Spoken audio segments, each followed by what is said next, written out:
See, do you know what this is? This is the soy milk we drink for breakfast. Which one is made of soybeans? Which one is made of ground soybeans? Hey look, add some of this and it will change color immediately. See, it changes color immediately. Then add some sugar and some random things. Look, it'll become sweet after a while.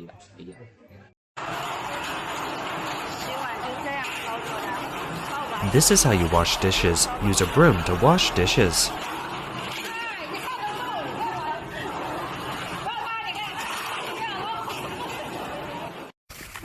It's said that puppies have a more sensitive sense of smell. People often buy meals outside, but puppies refuse to eat them. Let's watch some videos together.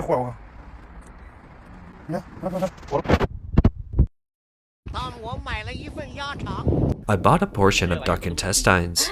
Dogs won't eat what you eat. Do you believe it? Find a dog to try. Okay, find a dog to try. If dogs don't eat it, I don't dare to eat it either.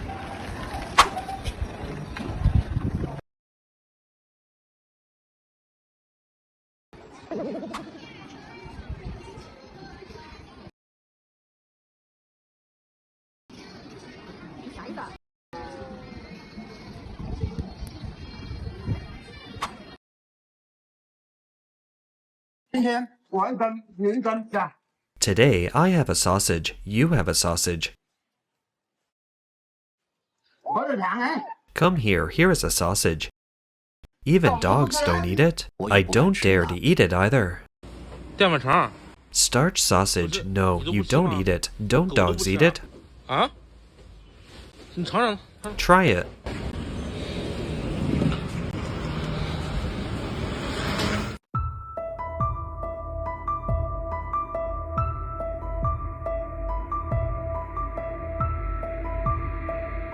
The puppy doesn't eat pre-prepared food.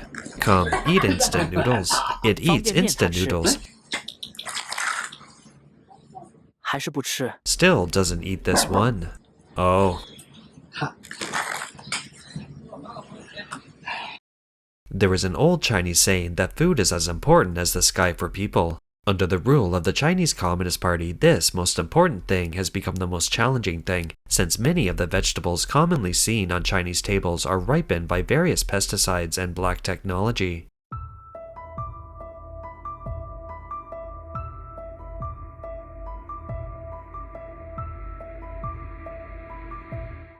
Live chicken and live fish cannot escape the fate of being injected with unknown liquids. Some netizens said, only when mainland Chinese go abroad, especially to Taiwan or Japan, can they taste the original flavor of the ingredients. It turns out that milk can be so fragrant, meat and seafood can be so fresh and odorless, and fruits and vegetables can be eaten raw without washing. People who have been inside the wall for a lifetime really cannot experience the true deliciousness of food. A food product merchant recorded a video to reveal the many shady dealings in this industry. You can read the ingredient list, which is a poetry riddle. The noodles are not called noodles, but soy protein. You can buy 80 pieces for $3. Inner Mongolia super dried beef jerky costs $25 a pound. I can use 1/10 of the cost to make the same amount of beef jerky. In that resource, the cow only suffered minor injuries in the beef processing plant. I can tell the quality of beef jerky at a glance. Those dogs won't eat it. This is pure beef jerky, selling at the price of $7 or $8. There's at least 3 types of cows in this plastic film. One is 3 years old and has type O blood. The second cow is 5 years old and has type B blood, and the third one should be about 100 years old and has type AB panda blood. This type of plastic sealed beef jerky is not for the better preservation of beef and improvement of taste, but for vacuum sealing. If it's not made into strips, it will not take shape. Pure beef scraps sell for $3 and still make 80 cents profit. Those who sell dried frozen products wholesale might earn a Rolls-Royce after 1 year of work. I have never made frozen goods because I dare not. I can't tell the difference between the quick frozen grilled sausages 1 month old and those that have been frozen for 2 years. Let me reveal something. The supplier in Henan province quoted me 28 cents per bag for the 400-gram beef dumplings sold online. And such dumplings are even labeled as the most recent production date. They already make money for me, and I can add 14 cents more and sell them to the supermarket. Let's put aside the quality. Just ask yourself, is it a huge profit? From this, we can see that the dark side behind the beef jerky and dumplings that Chinese people usually eat is indeed shocking.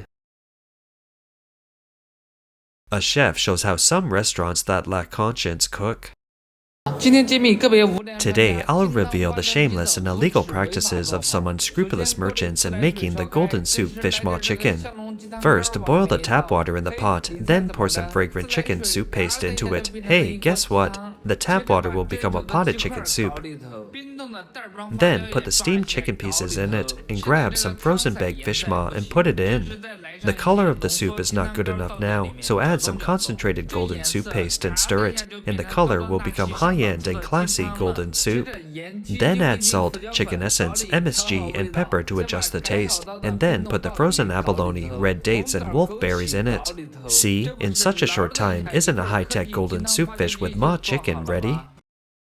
If it weren't for the insider's revelation, it would be hard to imagine that this seemingly delicious and nutritious broth is full of black technology. Recently, there have been a large number of impressive videos showing that the zongzi, which is rice dumplings, were not able to sell during the Dragon Boat Festival. What are the reasons? On one side, many people are cutting back on spending and choosing to buy less or no zongzi due to a drop in income. On the other side, consumers are wary of the black-hearted zongzi. Some netizens asked, how come that the leaves used to pack the glutinous rice were dyed? Today, we'll reveal the technological methods of some unscrupulous merchants to make zongzi. First of all, these guys sell this kind of old, dry zong leaves of poor quality to impersonate fresh zong leaves. How did they make it? First, pour the copper sulfate into the tap water. Copper sulfate is commonly used as blue alum and gal alum, which is harmful to the human body and the environment.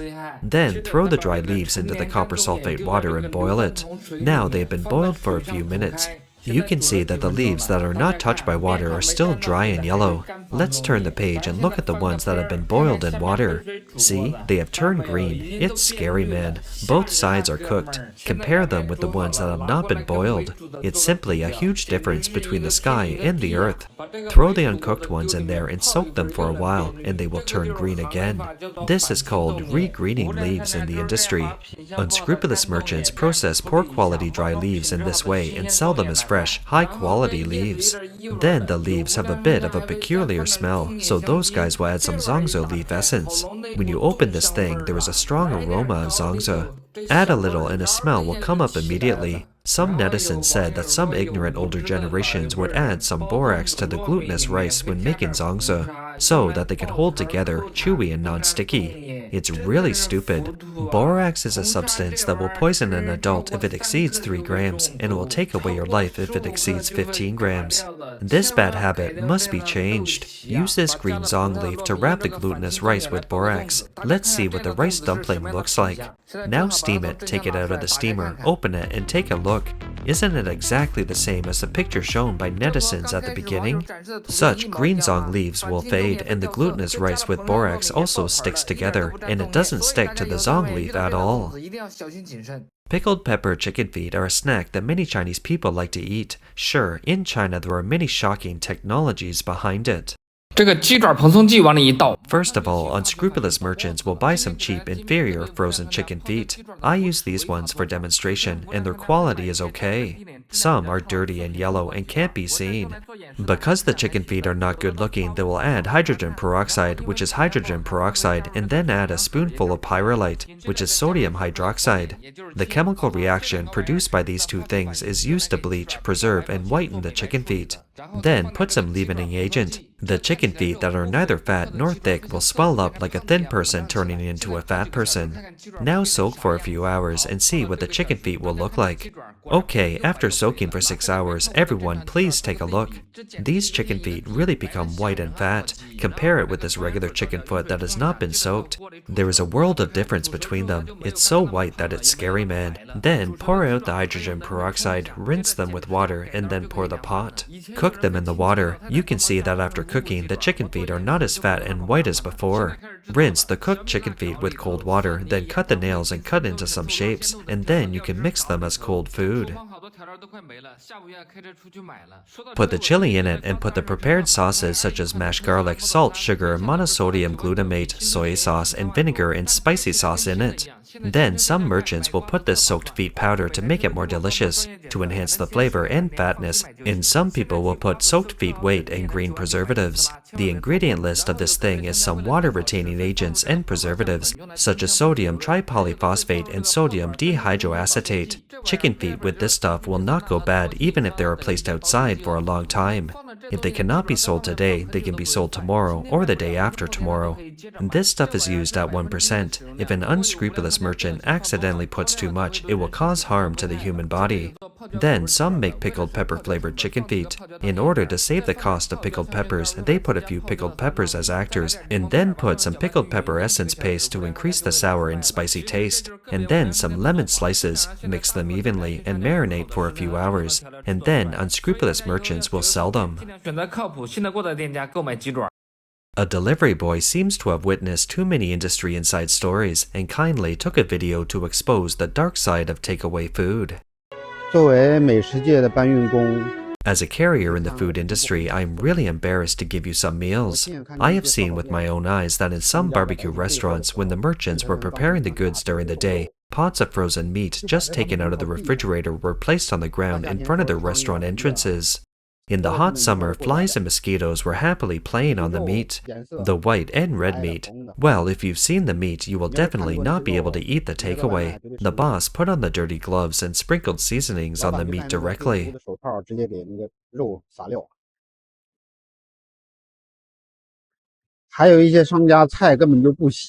There are also some businessmen who do not wash the vegetables at all, just dip them for a few seconds and then cut them randomly and then stir-fry them directly.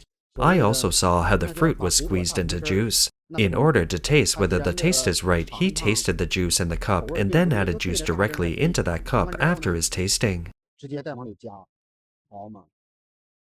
Expired foods and snacks can also be turned into delicacies by overly smart businessmen. In the factory workshop, I witnessed an amazing resource recycling process.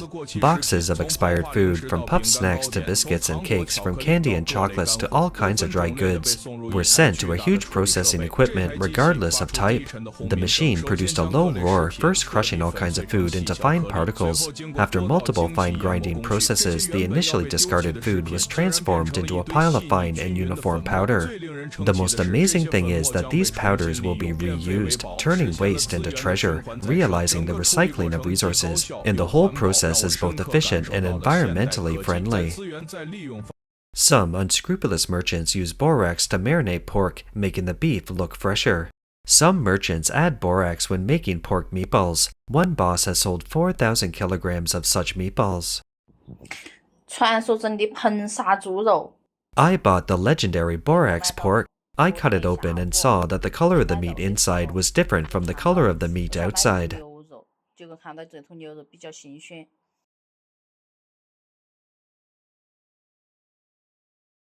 If an adult ingests 15 grams of borax or a child ingests 5 grams of borax, they will lose their lives. Some netizens said, the CCP's complete dereliction of duty on food safety is not only a disregard for the lives of people, but also a serious challenge to the law. After watching these videos, do you still dare to eat snacks and takeout food from mainland China? This makes people wonder, what do those CCP officials eat? An insider gave the answer. In the past few years, I've been working in this field, and I've been dealing with farmers who grow grain, fruits, vegetables, or breed poultry all over the country. I have been to many places across the country. Let me tell you first that many of our breeders and vegetable growers have adopted very traditional methods to plant or raise livestock. However, the products they grow or raise are definitely not sold on the market. As for where they flow, I have also done a survey. Basically, it's provided to certain people, correct? I have been to see many traditional agricultural bases of vegetables, fruits, and poultry, which are really completely different from what we eat outside. But these things are not circulated in the market. They are all directional circulation, flowing to those specific groups of people and feeding them. It seems that the top officials of the CCP pay great attention to their food safety and health. Ordinary Chinese people do not have such treatment. In today's economic downturn, many people compare prices online to see which food is cheaper in order to save on living expenses. However, except for the privileged class of the CCP, for the vast majority of Chinese, it's a luxury to want to eat a bit of pure, natural, clean, and safe food. That's all for today. If you enjoy our content, please give us a thumbs up, subscribe, leave a comment, and share it with a friend. We appreciate your support, and we'll see you next time.